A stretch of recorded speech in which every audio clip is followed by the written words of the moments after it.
That's cool. You know, after the years of racing down there, and now you still, you know, you're really tied to it. Still drawn to part it. of Yeah. you. Yeah. Well, that's what happens a lot of times is that you get, you get addicted. I call it addicted to off-road racing, or addicted to Mexico, or addicted to fishing, or whatever it is, and then it's in your blood. Then you start to understand it. You speak the language.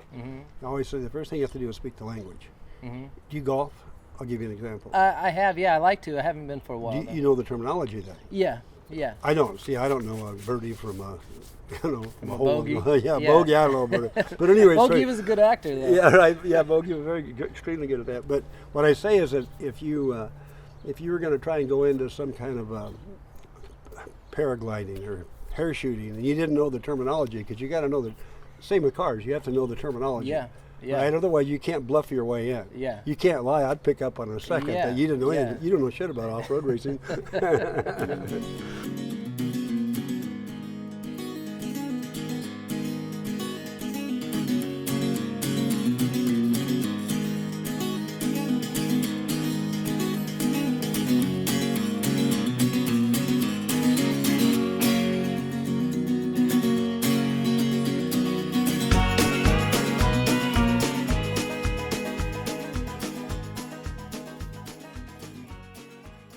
It's 56 Ford. You acquired it, and but it's been in your family since it was off the lot. That's right. So where did this thing come from? Well, originally my sister was married to a guy named Lawson Spurgeon, and they were married, they had to be married in the probably 1950 or thereabouts. And then they moved to Lancaster. He was, I forget exactly what he did for a living, but he worked at Edwards Air Force Base, and they had something to do with the jets and rockets and all that stuff. So he was a pretty smart fellow. Nice. But he also, I was kind of drawn to him because he liked racing. He raced jalopies in San Diego. Jalopies were big in the 40s and 50s. Like a circle track? Circle track, yeah. Dirt? Yeah, dirt, circle track, just old jalopies. They'd take an old, anything, you name it, and they'd race it out there. Where was that track at? Balboa Park. Oh, wow. Okay. Yeah, right there in Balboa Park. A lot of Balboa Stadium, it was called. But anyway, he was in the circle track racing, and you know, I was just a young kid, but I was kind of drawn to him and fascinated with. I went down and watched him race and stuff, you know, and that's probably where I got my, introduction into even motorsports is through him. Yeah, that started the spark. So in 1956, he bought this old truck, and he was like a car guy, and he customized it and personal. I call it personalized. Well, you have a car, you personalize it. I may not like the way you personalize it. Yeah. Right, and vice versa the way I do it, but that's what we do in the automobile world. So anyway, he personalized it to the 50s style. And it's been in the family since 1956. So in 1956, you did things that you don't do now. They leaded all the holes in the hood, for example. You can see here, there's no emblems on it. Yeah. And they leaded that in. Yeah, okay. Or filled in the holes. It used to be lead. Nobody uses lead anymore in bodywork. Yeah, although you should. It's still the best way to go. Yeah, but it'll probably breathe in your fumes. Probably not a good idea. So anyway, it's been in the family for all these years, and he moved to, got divorced from my sister. And then he moved to Tennessee, died a few years ago. He was probably 85 or 90, I think he's in his 90s. And my family called and said, you know, that old 56 Ford truck that you've always liked, because I knew the history of it. I knew the engine that was in it and where the engine came from. And so he said, if you want to pay the shipping and get it back out to San Diego, you can have it. So anyway, I paid $1,700 to get it back out to San Diego, and now I'm moving to Flagstaff, so we're going to haul it back to Flagstaff. Yeah. But it's got a great story behind it, and I'm looking forward to just tinkering with it more than anything. I think that's so awesome how they, they kept it in the family, and it was his his whole life. That's right. The whole life of the truck too. That's right. Yeah. If you can imagine keeping a car, and it's in pretty good shape. Yeah, it's in real good shape. Yeah. Everyone who walks up to it, who knows what they're looking at, says that. Yeah. You know? Yeah. I mean, there was a little bit of rust that we fixed on it, but other than that, it had to be garaged and well taken care of. Yeah. Oh yeah. Yeah, that's incredible. It's a cool story. And the 56 is the one-off year for that window. I learned after I started working on it was that window is the slant on it. They only did that 1 year. So this is a pretty sought-after year for these trucks. See, if you look at a 55, you're right, because a 55 I always thought was kind of ugly. 55. I'm gonna get people pissed off at me because they like 55. Personalized. But the windshield is pretty straight up and down, and it doesn't have the same personality. I call it the personality of the truck. Yeah. You know, the aesthetics and the way it sits and all those things are so important. You understand. You know, I was going to say too, as long as we're talking about you, is you being a fabricator. Mm-hmm. Would you consider yourself a fabricator? Yeah, absolutely. More than a mechanic. You're not a mechanic. I mean, you're a step in a different direction. Absolutely. Yeah, my forte would be fabrication for sure. But then it goes to another level, in my opinion, where you become not only a fabricator, but now you're an artist. Do you agree? I mean, somewhat of an artistic eye for what you're doing, because I could fabricate something that you have done a fantastic job on this truck, but it wouldn't be a piece of art looking. It would serve the purpose, and it would be goobered up a little bit. I call it goobered up, but you have an artistic eye, and that's where you keep developing that. That I think is and probably the eye for, and you probably agree with me, is the eye for the times. Do you think? In other words, in another 5 years, the eye, you know, what you're doing now may not fit in 5 years. Yes, absolutely. I think that there's definitely a time, stuff that goes with the time, and then there's also the stuff that's timeless, you know, that's always going to be cool no matter what, it's going to be there. But I appreciate that. I thank you for seeing that, you know, and noticing it, because that's where the labor of love comes in, you know. It's like, that's why I spend that extra time, even though you may not be getting paid or do over because it's not quite right, you know. It's like, but it's done forever, and, you know, people can enjoy it from that time on for the rest of their life. Yeah. And I always say the same thing is you're in a position where you'll always have a job, providing you do three things rather. I've said this for years in any business: is do what you say you're going to do, when you say you're going to do it, for a fair price. I mean, that's three little simple things, and you're doing that. So, and then doing a beautiful job too. So, I mean, there's you know, I commend you for and it's kind of a lost art, I think. A young, you're a kid. You're not a kid, but from my age, you're a kid, but that still have a passion for it. You know, a passion. I can tell by talking to you the first time I met you that you're passionate about automobiles and thank you. And the design of them, and you know, what makes them cool and what doesn't make them cool. And definitely appreciate it, man. Like I said, labor of love. Wouldn't be doing anything else unless I had to. Yeah, no doubt. I mean, all the cars that I've had over the years, I was never had that artistic ability and that fabrication. You know, there's certain things with fabrication you gotta have. I don't have it. Regardless, I don't have it. I can put an engine in, take an engine out, but if it comes to fabbing something, and having an eye for it. So that's the eye and the hand-eye thing is the biggest. You know, what I've noticed is, and luckily I was, you know, born with a good hand-eye, and I used to like to draw and stuff. So that kind of. So you're an artist already. See? Yeah, you could say. And it transitioned over to that. You know, so it's like, it's cool. It's like a different form of it. But yeah, definitely art. You know, I like to look at the vehicle too, and we were just talking about this the other day. The truck or the car, whatever it is, tells you kind of what it wants what it wants, you know, what's going to go with it. So you kind of go and with the flow in that regard, like the cage we just did on that Mustang, you know, you kind of stand back and you want it to go with the car almost. So whatever you're doing is now it's all one thing. You know, there's not an added on thing and an added on. It's just all really flows. See, that's what I could do. I could add something on, and I could bolt something on, but they wouldn't be cool. Just out of curiosity, from my own knowledge, who drew you into somebody? Why was you drawn to automobiles and cool cars and art and all that? Well, cars is funny you asked that.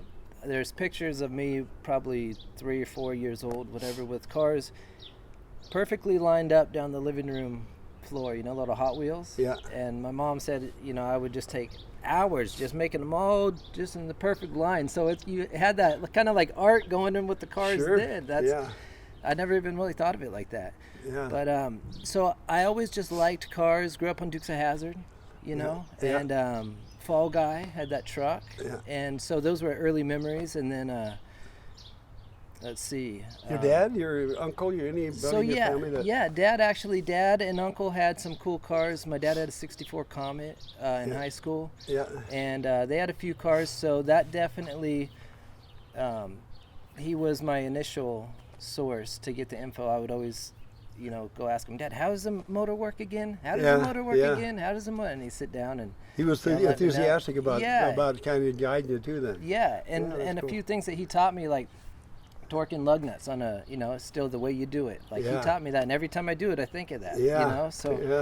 And then from then on, I got into off-road. So I had the Ironman poster right above my bed with Our Minds Are Always Racing, with the one they got down at Bonji's. Yeah, right. Still like the coolest poster ever. I mean, that shot was just amazing, like perfect. Whoever took that shot should just get an award or something. I'm trying to think of where that was taken. I could probably tell you if I could. Oh, the one at Bon Giovanni's? Yeah. That picture? Yeah. The one in the air? The one that's... Yes. Yeah, that was, I hate to say this. Just hovering. I shouldn't even tell you I put it on the air here, but... We could edit. But a lot of people think that, God, that was probably taken down in Baja somewhere during the Baja 1000 when you were leading and doing 80 miles an hour and flying through the air. No. Yeah. We were doing testing in Barstow, California. No kidding. That's where that picture was taken. But don't tell me. I'll be damned. That's awesome. Yeah, but it doesn't matter. I mean, it's still the same. It's funny that you mention that because this truck, as you were just telling your story about your dad telling you how to tighten lug nuts. Mm-hmm. I remember going up to Lancaster to my sister's house and Lawson Spurgeon, who owned this truck, and he told me one time, he said, whenever you close the tailgate on a truck like this, those two little hooks that you put in the back. Mm-hmm. You probably hook the tailgate, right? Mm-hmm. You have to close those little things over and you put the hooks in. Right. You never put the hooks in like that. You have to turn them upside down and go in this way. That way, otherwise they'll bounce out. Right? So if they're around this way, it's harder for them to bounce out. Yeah. So I always remember that. So when I put these in, I'm going to check you, see which way you put them in, or did you? I didn't even mess with them, but now I know I'm going to learn right off out of the gate. Yeah, so if you do it like that, well, then it just won't bounce out, Yeah. That's you have to actually take it out. But anyway, it was funny how those things stick, isn't it? Yeah, it is. I got one more quick story too. Yeah. See, you got a Chip Foose design shirt on. Yeah. I heard him talking one day. He loves when he customizes a car, puts his touch on a car. Yeah. He likes to do something so subtle that people will look at it and say, God, he lengthened that car, shortened that car, chopped the lips, did something, but you can't tell what it is. Absolutely. It's just something just so subtle. That's kind of his trademark, I guess. That's where it's different, but you don't know what it is. Yeah, that's what he was saying. Yeah, he's a master at that. Yeah, among other things. What a great place to, when you get a chance to go up and work with those guys, that'd be fantastic, huh? Yeah, it was. It was. Got in, for the SEMA crunch too, so it was just super intense. Yeah. And a lot of guys coming through. Got to meet a lot of cool people, and it was just like being home, like the same type of guys, same type of mentality. It was, you all speak the same language. I talked about that earlier. Exactly. You understand the language. You speak the language where I wouldn't, and a lot of other people wouldn't. Yeah, the respect, was just incredible, and I've got the same respect from you, right, from day one. So it's cool just being able to work with you guys who have already, made such a mark, and then kind of come in and learn and just be exposed, if nothing else. So, yeah, it's amazing. It's like I say, if you do anything, even if you do it wrong, you're going to learn. So if you get off your butt, get away from the television and that computer and do something to smash your finger, whatever it is, you're going to learn. Yeah. You should anyway. Yeah. You shouldn't smash your finger 2 days in a row if nothing else. Sometimes you do, though.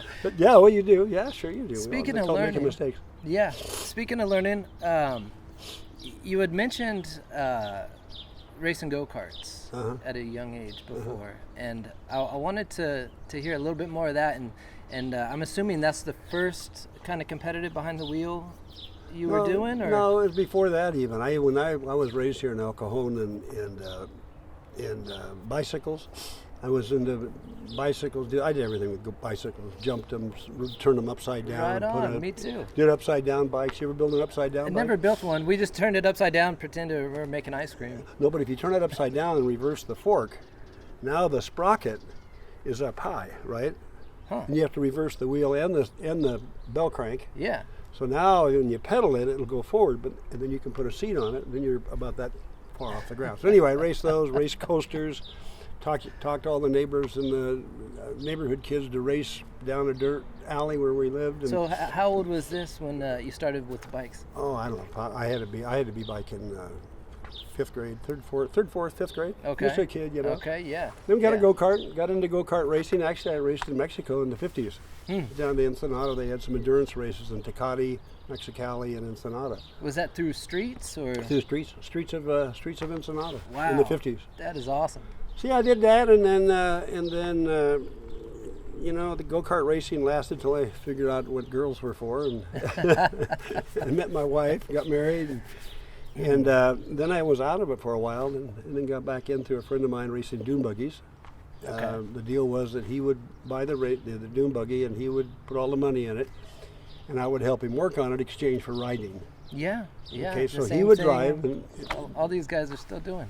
yeah, the Yeah. same thing. Yeah, trying to earn a ride in a race car, basically Yeah. what you're trying to do. So anyway, for me, it worked out that he broke his leg one day, and I got a chance to drive the race car, and we won the race. And then I did it again the next time we won, and pretty soon I started building a name and a reputation. Wow, fate from a broken leg. From a broken leg, Got the yeah. He Ironman. fell off a ladder and called me one day and said, "Ivan, I got bad news. I'm in the hospital. I broke my leg. I can't drive. You're going to have to drive." So that was that was what I always wanted anyway. I hated to see him break Yeah. his leg, but I wanted Yeah, to drive yeah, the race of car course. because I couldn't afford it. I had 3 kids and family and mortgage payments and all that Yeah. stuff, you know. Yeah, So yeah, that was kind of my start. And then I happened to be timing is always a big part of Sure. wherever you're going through life. yeah. And Toyota come along, and they took advantage of me, and I took advantage of them, and we've been together for 37 years now. Man, Still doing it, what I do. I'll be damned. So they first noticed you in a dune buggy? No, they probably knew my name. I started building the Ironman name. Yeah. The Ironman Stewart, because I had one races driving solo, and then I went into Class 8 in another friend of mine's truck, and won more races. And pretty soon the Ironman name came along with. I had the Ironman name, and then I had a reputation of winning.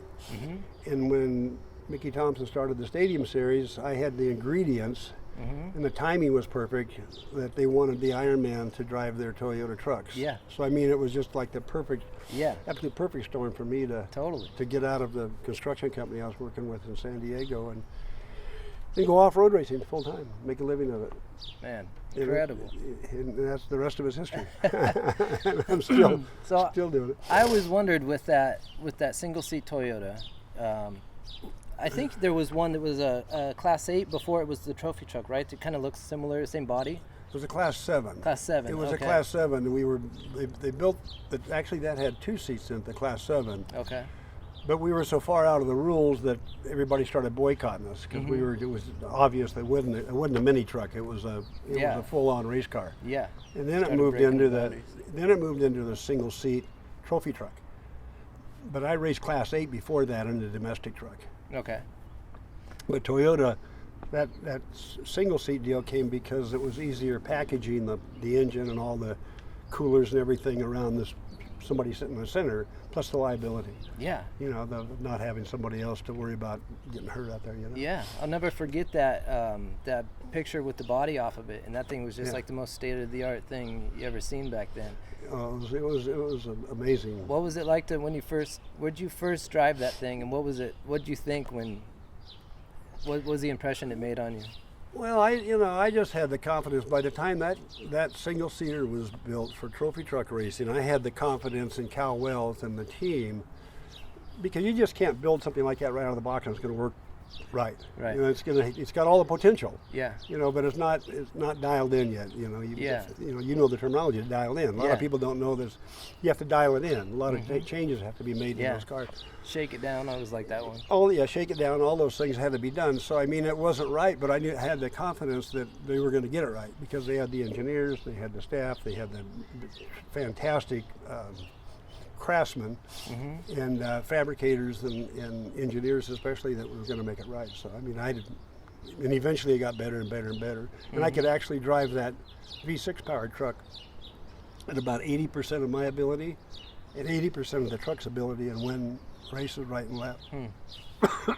So yeah, I mean, it was way ahead of his time. Yeah. And with with those kind of people and the resources that Toyota had, and their dedication to winning, at that time they really needed somebody to come in and establish the fact that they made a tough truck. It was a Hilux originally, if you remember the Hilux name, and then became the Tacoma. you know, but Okay, that's yeah. a whole story in itself. But Yeah. But yeah, they needed, the timing was perfect for Toyota too to go out and win races and prove they had a tough, reliable truck. And that was my job.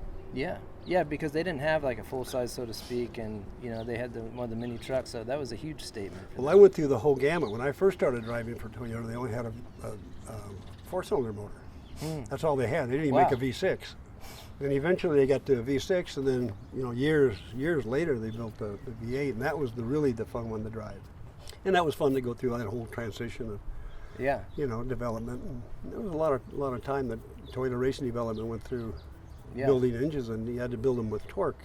Because the first ones we had ran like crazy at 8,000 RPM, but you can't keep an off-road race car at 8,000 RPMs all day. You got to have some torque, you know. Yeah.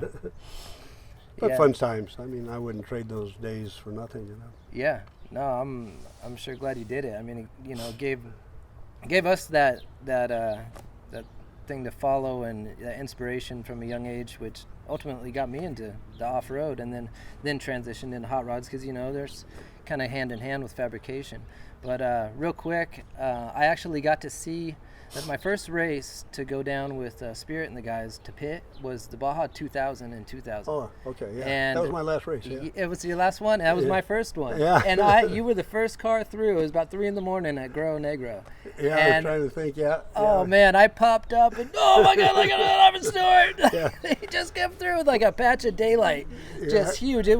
I'd never seen anything like that, you know. And then shortly after, it was a little while after, the Herzog Blazer came through. Is that what it was? Yeah, okay, yeah. It was just fiberglass body or whatever, but I think it was Herzog, or it was that Blazer. You know what I'm talking about. Yeah, well, I know, yeah. But yeah, I heard that your truck screaming through there. It was just like, I'll never forget that. It's one of those things, that just sticks. I think that's one of the attractions of off-road racing, as you just described it, and as I think about it over the years, that all the times that I raced in Mexico and was the lead car, because everybody, the Mexicans, I have a tremendous amount of Mexican fans down there, because they, even if you don't win, in that particular race it would be the same thing. So the Mexican kid that's in Camelot sees me go by first.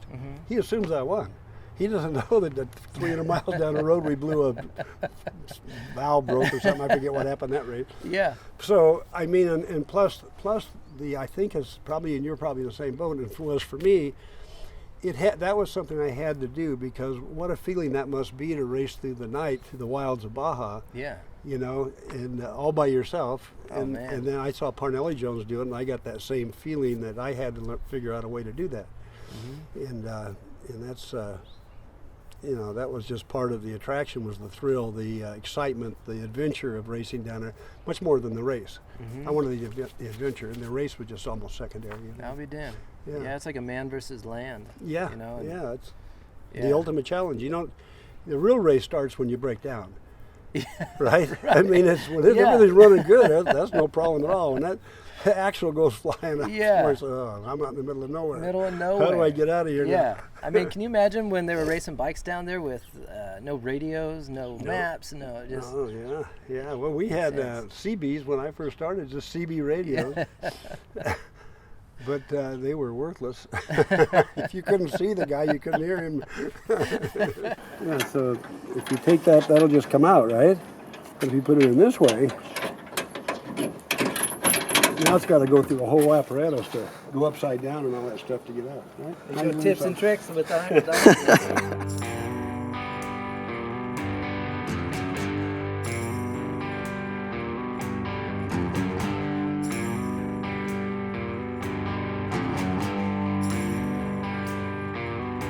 Don't go trying to lay me on no chase.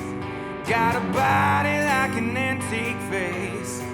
Do you wanna come lay down in my shed? Please remember what your mama said, that the closed mouth don't ever get fed.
don't jump off and hit you in the nuts now. I'd rather you not stand.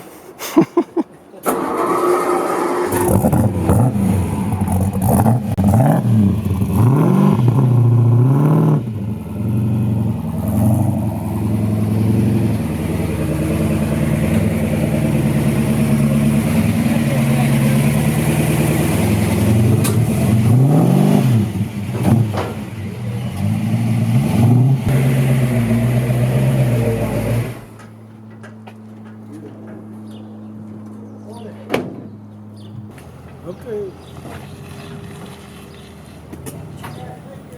It's like you've done that once in a while. Here you go. Yeah. Have a safe trip.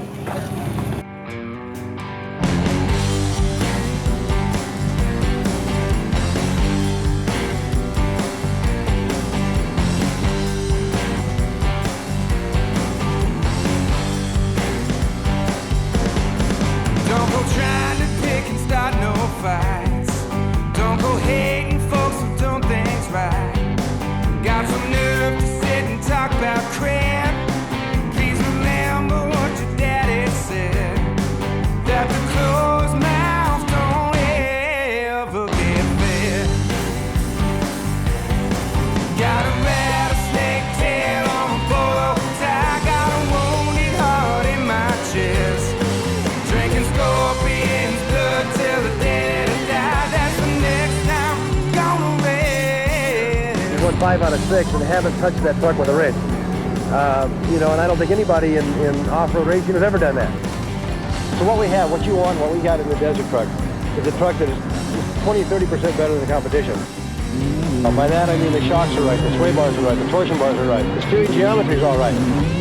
You know, I'm confident. That's the best truck out there, no doubt in my mind, and the fastest.